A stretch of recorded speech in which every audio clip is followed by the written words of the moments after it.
Good evening, everyone, and welcome to you coming to the auditorium to listen tonight. Welcome to the people who will be at home watching on the live stream, and also welcome to the people who will watch in the next week or so, because we will record tonight and place it up on Firefly, because sometimes you might want to use some of the slides when you are filling in your subject selection in our system called Web Preferences.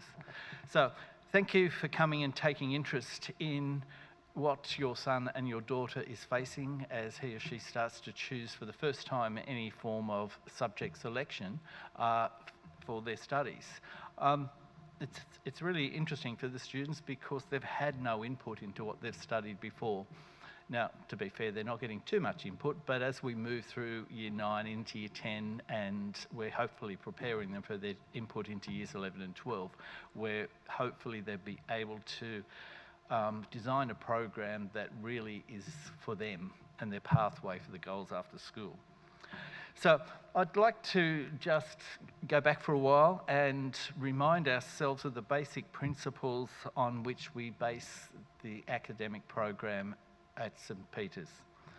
You'll notice that our vision is to establish a learning community where people will flourish. Now, what we mean by that is we want all students to be able to succeed at some area of their choice.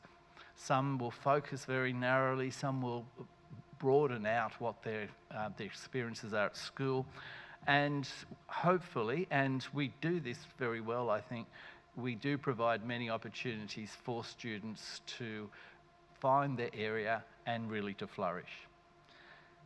Also, as you see there, we want to form and empower fine young people of character who are capable of managing their own learning. This is something that is a really big driver at the school. As students move from Year 7 to Year 12, we do want them to take more responsibility for their own learning and to also gain more independence in their learning. Now, we're only talking about Year 8 students at the moment, and some people are very independent and they're very driven, others not so, but hopefully as maturity kicks in, all of our students do start to take more responsibility for their subjects and what they achieve from those. However, I just want to pause for a minute because tonight really I'm only talking about the academic side of the school, but I think it's really important for us to know that academic achievement, coming first, getting a prize, is only one aspect. All of your sons and daughters are much more than a mark. They're much more than an award. They're much more than a prize. And I think it's really important that we know that and we keep that firmly in the back of our minds. As it was written on the previous slide, our aim is to develop fine young people of character. Fine young people of character develop positive relations with other people. They care about others. They develop independence. They strive to be more than just a mark gainer. All the students will experience some form of success. They'll also experience some form of loss, some form of disappointment as they move throughout school. You really don't play a game or take part in any match without experiencing losses and disappointments at the same time.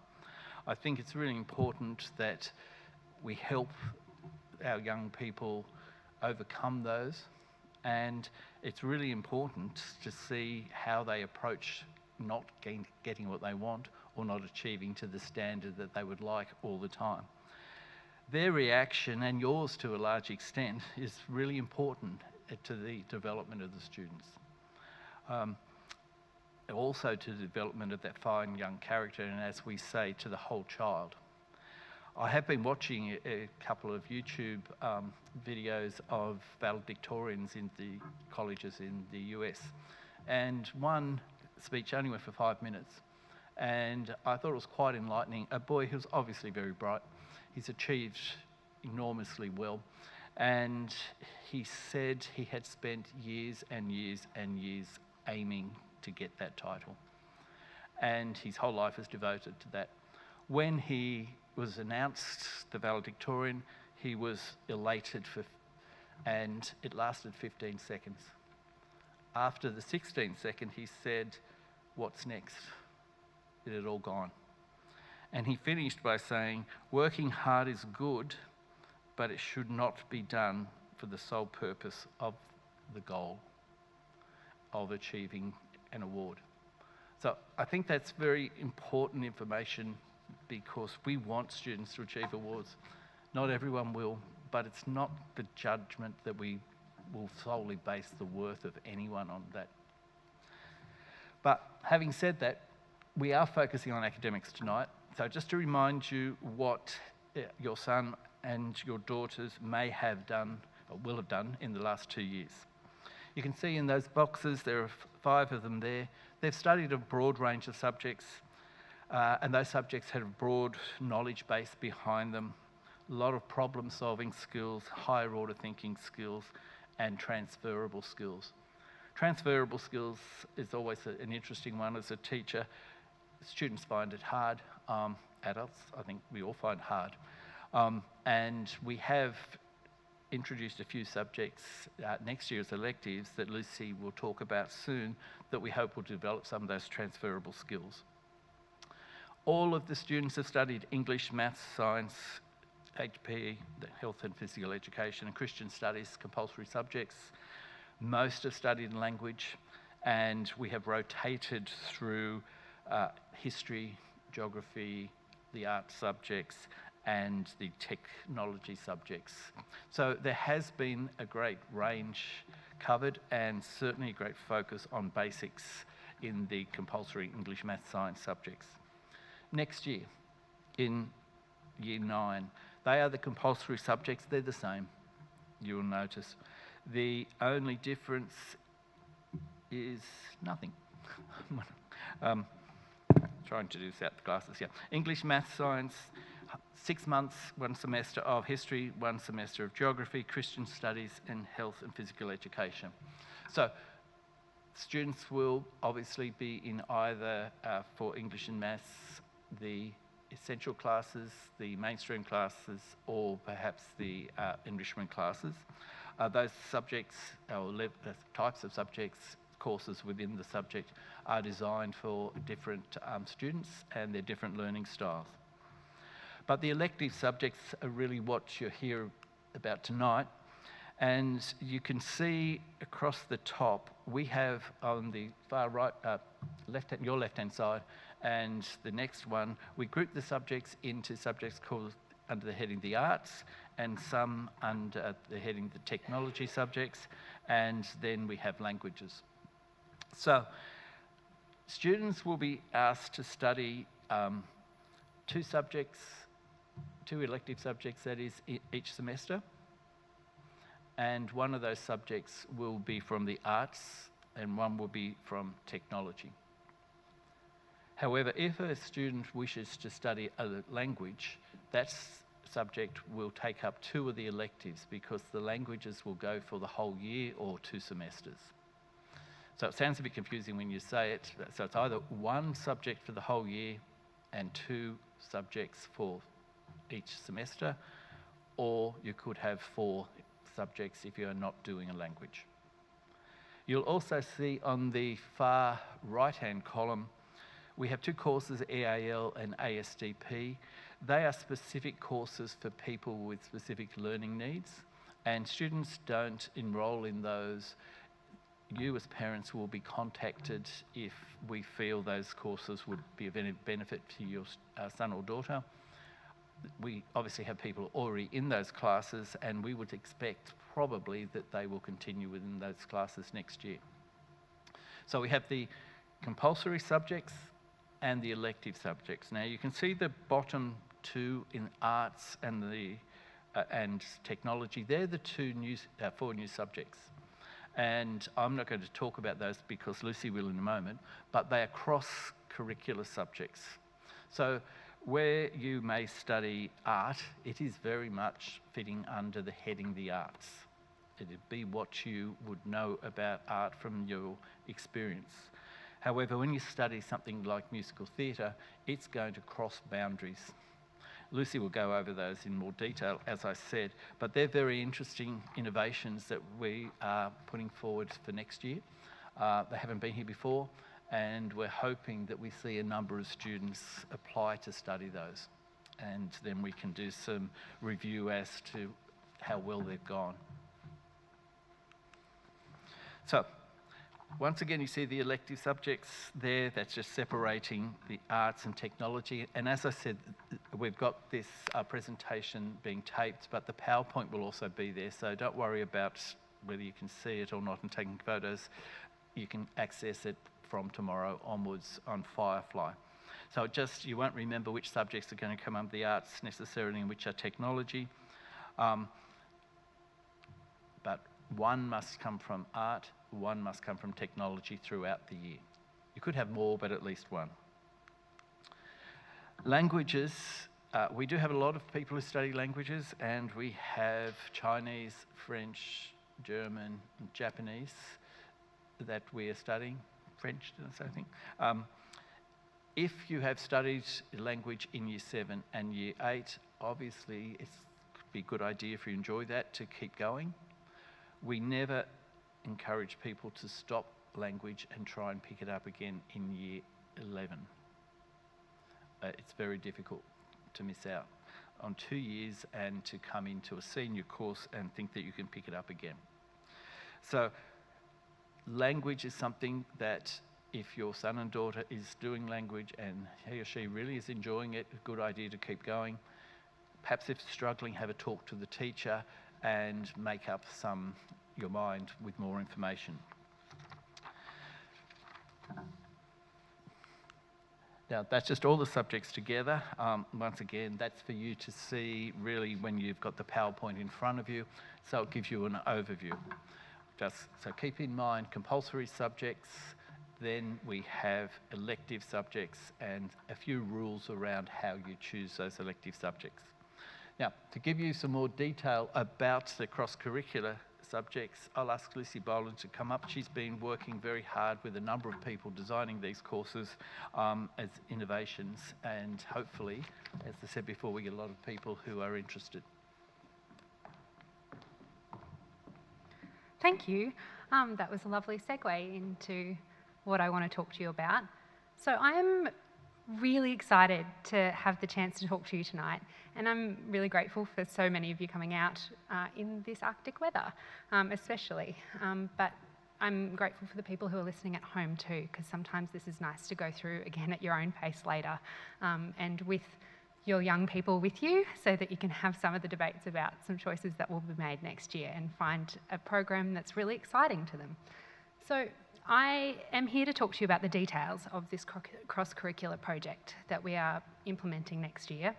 This has been something that we have been chipping away at for a bit over a year now, probably.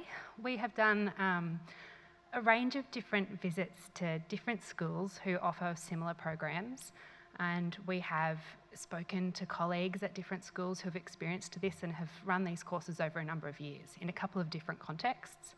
And upon visiting these schools, we and my colleagues were really excited at what this looked like in classrooms.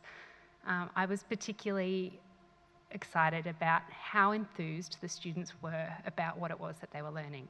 They were young people who felt that they had choice and who were seeing the value in the skills that they learn, often in other places, but haven't yet found where these skills can be helpful for them going into the future, and haven't been able to see or haven't been able to identify what specific skills that they're using and what things they might be good for. And so this is something that we thought we might like to try in a St. Peter's context for the kids that we have in front of us here. So there are, I can't see that, so lucky I can go rogue. There are a number of different reasons that we wanted to do this. We absolutely see, particularly in Year 9 students, that this is often the time where we lose students a little bit. Year 9 can be a tricky year, especially at St. Peter's when we are trusting these young people to go to Ironbark. They spend 5 weeks being challenged extraordinarily. They have, increased confidence. They think they can do stuff on their own. They are very skilled. They are able to give an opinion on what they do, and they do not like learning. And they really want to see their bang for buck. They want to see the value in what they're doing, and they want to have a little bit of choice. And this is something that we wanted to capture and reward, rather than say, nah, shh, we don't want to hear that. This is something that we want to do to make those Year 9 students excited to be in our classrooms. And this is a sentiment that my colleagues and I share. And so I basically went through a little bit of a process to see what it was that our students wanted. So here's the fun pictures to look at while I talk you through what we did, because I think they're cute. But what we essentially did was I emailed everybody, meaning the teachers, in the secondary school here at St Peter's, and I asked if any teachers had things that they desperately wanted to teach students. They have spent years and years and years developing their expertise, and they know that students will say things like, oh, I love this bit, but I really wish we learnt more about this. They're the people who get all the questions about pathways, about universities, about trades, about skills, about jobs that they don't even know about yet. And they have a really good taste of what students want. What we got out of that was that there were 10 teams of teachers that were really keen to pitch to a panel of students their subject. So these 10 subjects, which were very diverse, they were made of subject disciplines from all over the school. We had every department covered. There was stuff about coding. I can't tell you any more about that, sorry, I don't know. But there was making a TV series. There were subjects using all sorts of different skills that would be applicable in a range of different workplaces. We got these 10 groups of teachers to pitch to students. They were a panel of years 8 to 10 students, years 8 to 10 students. We had about 30 students who I bribed with pizza to come in for the afternoon, and they gave excellent feedback. This feedback has helped us do a couple of different things. First of all, it helped us determine the winners. So they were the ones who chose the subjects that appealed to them the most of the 10 offerings that we gave them. They also gave really, really valuable feedback to the teachers who were the winners. They gave their opinions, which weren't what you would expect. They were really thoughtful, very considered pieces of feedback that have informed the structure of the learning, have clarified what it was that students want to get from these courses. They've given us a little bit of guidance on assessment, and they've given us a good idea, actually, that these offerings were reflective of student interest, which is really exciting. So the ones that were chosen, thankfully not the coding one, because I don't know anything about it, but we ended up with these. So we've got criminology, which is a psych, you'll notice there's a lot of psychology. Can you tell I'm a psych teacher? There's legal studies and psychology. So there's a team of 3 people who have come together on that. And this is the one that we feel that students have been asking us for 1,000 years, which is really exciting, and has some sort of clear pathways that our students are always really interested in. There's Are You a Rational Consumer, which I promise isn't my opportunity to go to Country Road and make the students smell it, or find the Whittaker's chocolate bars and where they live on the shelves, although it's a little bit that. We also have musical theatre. There are some students who are really excited to combine the skills of music and drama, where they've not otherwise had the opportunity to do that at the same time here. And there is a fierce group of students who are very excited for this one, and that's a very practical subject that has a nice output at the end.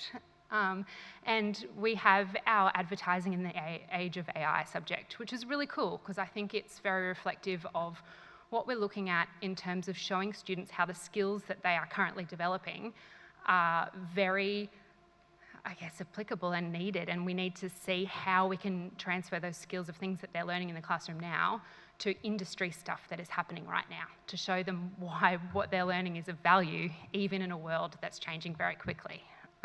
So there's a really broad offering, and as you can see, there's a heap of different subjects that are covered by these electives that we have mustered up. And so I think that there's almost a little bit of something for every student in this. These are, all of the students rated these subjects pretty well. And I like that the panel that we had were quite considerate in thinking about what their peers would like in addition to their own opinions. So there is a wide offering.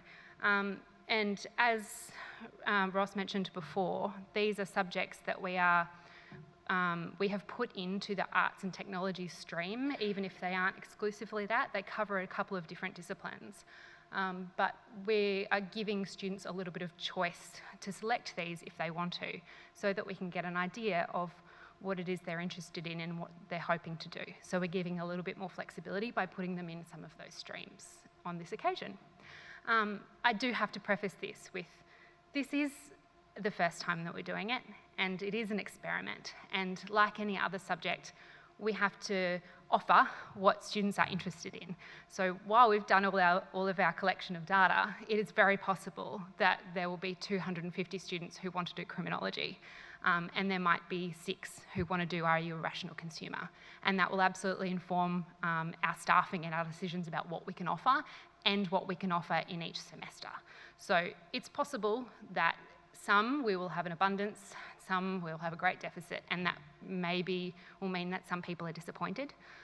So I can't guarantee that if your kid wants to see whether or how they've managed to convince you to buy Frank Green water bottle, that they'll be able to learn how to do it in this offering, but hopefully they are. And I hope that they have some interest in these subjects. And if they don't, then it means we've gotten it wrong. But that's good information to have too. And we'll maybe give it another whirl later. But I think based on their feedback that they might be. And I hope that it's something that they can consider exploring at this stage of their learning journey, because I think that Year 9 is a lovely chance for them to go, what pathways will I take in senior? What skills am I good at? What are some things that I would like to try to see if I might like to keep pursuing it before they get to that point? Because I feel that students have no idea what's out there until they come across it by accident. And I want to give them a little bit of insight into the big wide world and to show them what they can really do with the skills that they're learning. So there are lots of reasons why you would do a cross-curricular subject. I've put them all up there for you to put on the fridge later.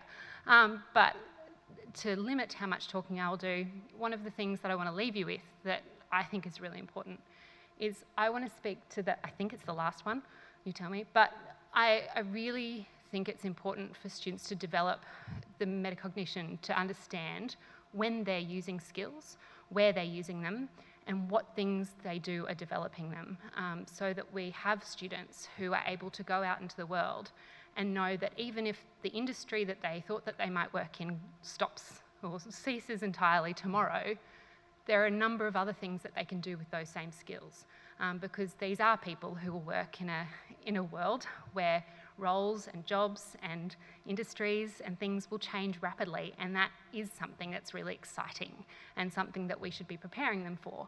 And I think that this sort of thinking, this interdisciplinary thinking, where we focus on skills and how we can use them, is something that we want our students to have as lifelong learners. Thank you very much for having me tonight. Have a good night.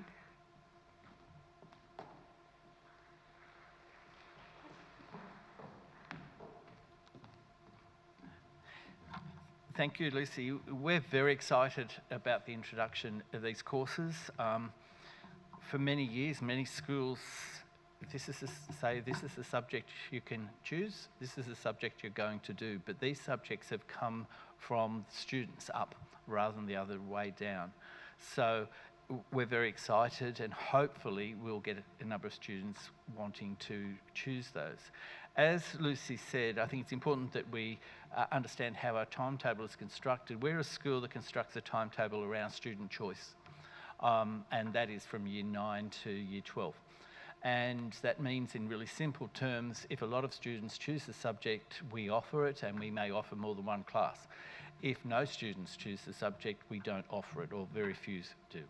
So every one of the subjects the elective subjects will be dependent upon student numbers.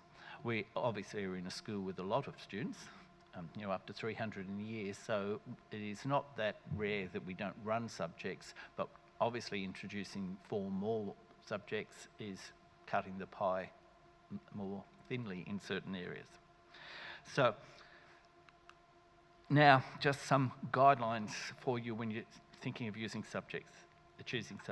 It's not year 12, it's not university, it's not job, it's year 9. Choose subjects that you like as a student. Choose subjects that you're interested in. Choose subjects that you are good at. If you don't know what a subject is, give it a go. At the worst, and if it's a semester subject, you've probably got about 18 weeks of doing it, so it's not the end of the world. That's how the students will learn. They may do a subject, one of the technology subjects they know nothing about and think it's fantastic, and that may drive them to the future. They may choose another subject and think, no, that's not for me, and therefore they won't choose it in the future. So please don't think, I really want to do medicine, so I better go and choose all these subjects because they're going to help me. It is year 9. Have fun and learn. And learning, hopefully, is fun. So, more guidelines. As Lucy says, we can't see the screen. It's lucky that I brought this. Need the glasses. Do not choose subjects because your friend is doing that subject. Your interests may change.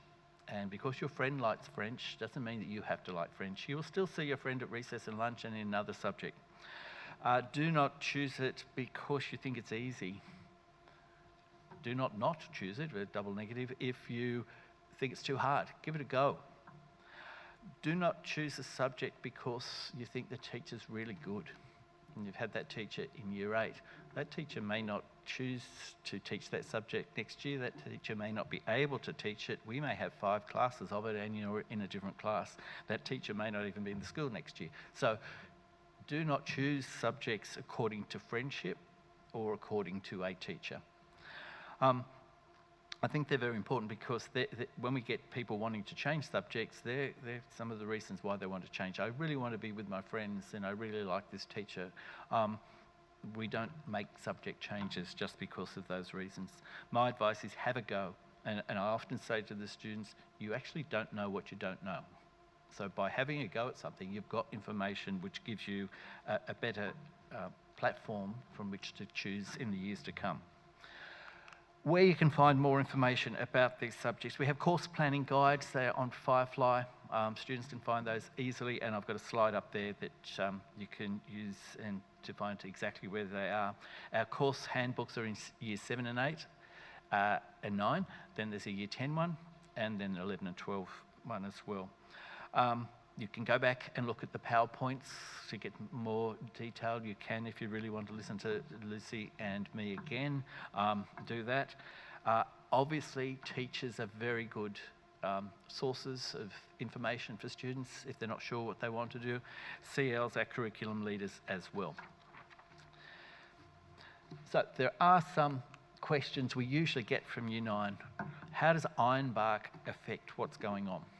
Now, obviously, everyone goes to Ironbark and they all go at different times of the year. Some could be early parts, some are going at the end of the year. The compulsory courses are all ordered so that, yes, we know they're going to be missing class, English class, maths, science, etc. for 5 weeks, but assessment is adjusted, the courses are adjusted. Electives are different. Obviously, when you don't know what elective you have, you don't know what term you'll have your elective or what semester, and then you don't know yet when you're going to Ironbark, you may miss some of your elective time because of Ironbark. Obviously, assessment gets changed, so there's no need to be concerned, but you may not get your selection when you want it. So I'll show you in a minute how to make the selections, and if you once the students do know where they're going, they may be able to have some input, but not as much as they would like.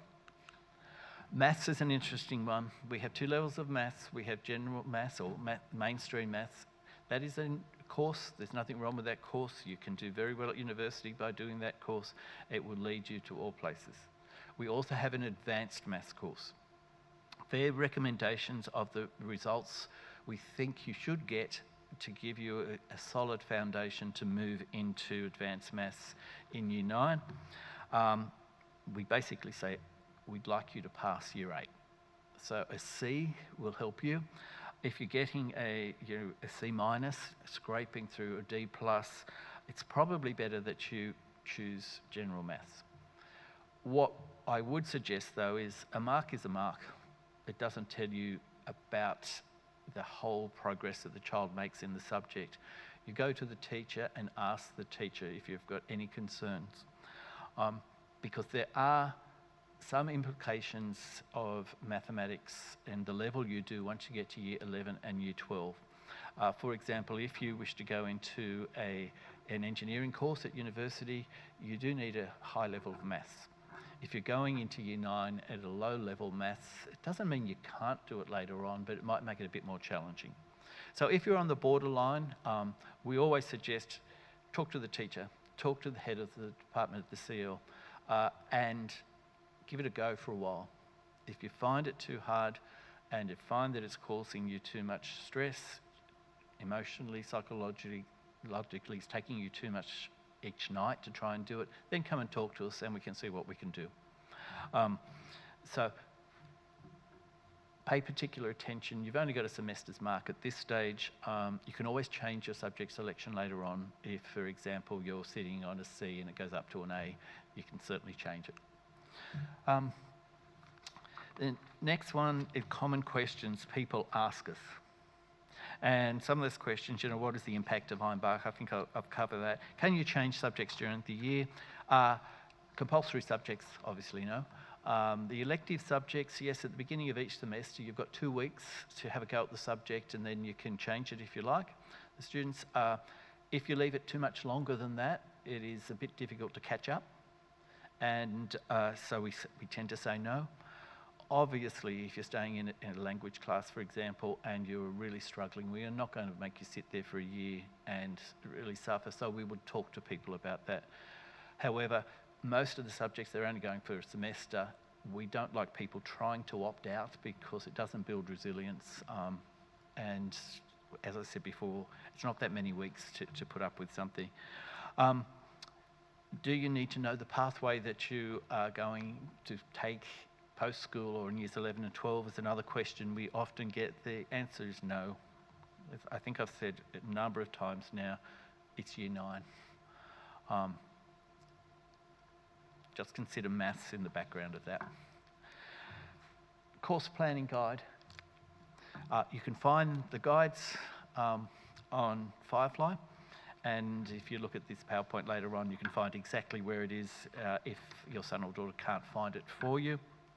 In that planning guide, and I'll go through this quite quickly, it will tell you about the subject, about the aim of the subject, what sort of topics are covered in the subject, and you'll notice that one is talking about visual art, so you can say, if I study visual art, this is what I would do. So you've got that, but I think this next one's really important for the students because it not only tells you what it's about, it tells you what you actually do. Do you sit down and write essays? Do you go out and work in groups? Do you make something? Do you have to present speeches? Students like doing more some of those things and not others. Once again, because it's Year 9, have a go at them. Choose what you like. Also look at the assessments.